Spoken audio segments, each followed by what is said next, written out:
সুপ্রিয় শিক্ষার্থীবৃন্দ, আমরা আর্থিক বিবরণীর গুরুত্বপূর্ণ একটি এমসিকিউ নিয়ে হাজির হয়েছি। সো সবাই মিলে আমরা সমাধান করব। আমাদের প্রশ্নটা হচ্ছে, বিক্রয় মূল্য 30,000 টাকা এবং ক্রয় মূল্যের উপর মুনাফার হার 25% হলে আমাদের বিক্রিত পণ্যের ব্যয় কত। তো এই ক্ষেত্রে আমরা দুটো টেকনিক জানি, একটা হচ্ছে ফর্মুলা মেথড আর একটা হচ্ছে আমাদের শর্টকাট টেকনিক। সো আমি শর্টকাট টেকনিকটা দিয়ে আগাবো, আশা করি সবার ভালো লাগবে।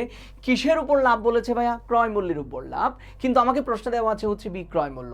আমি কি জানি আমাদের ক্রয় মূল্য কত? জানি না। আমি মনে মনে ক্রয় মূল্যকে কত ধরে নিব? 100 টাকা ধরে নিব। আমাদের ক্রয় মূল্যের উপর লাভ বলেছে, আমি ক্রয় মূল্যকে 100 ধরেছি। আমার লাভের পরিমাণ প্রশ্নে বলে দেওয়া আছে ভাইয়া কয় টাকা? 25 টাকা। তাহলে আমাদের বলো তো বিক্রয় মূল্য কত? তাহলে বিক্রয় মূল্য সমান হচ্ছে 125 টাকা।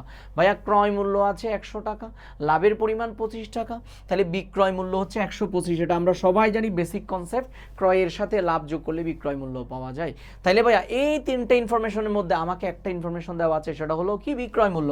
তাহলে এই বিক্রয় মূল্য, আমার মতে বিক্রয় মূল্য 125, প্রশ্নে হলো কত টাকা ভাইয়া বলো তো? 30,000 টাকা। তাহলে আমরা একটা শর্টকাট স্লোগান জানি, যা দেওয়া আছে তা দিয়ে ভাগ করে দেই। তার মানে হচ্ছে আমরা 125 দ্বারা ভাগ করে দেই। যেটা বের করতে হবে, তার মানে বিক্রিত পণ্যের ব্যয়ের অপর নাম ক্রয় মূল্য। তো ক্রয় মূল্য দ্বারা গুণন করতে হবে, 100 দ্বারা গুণন হবে।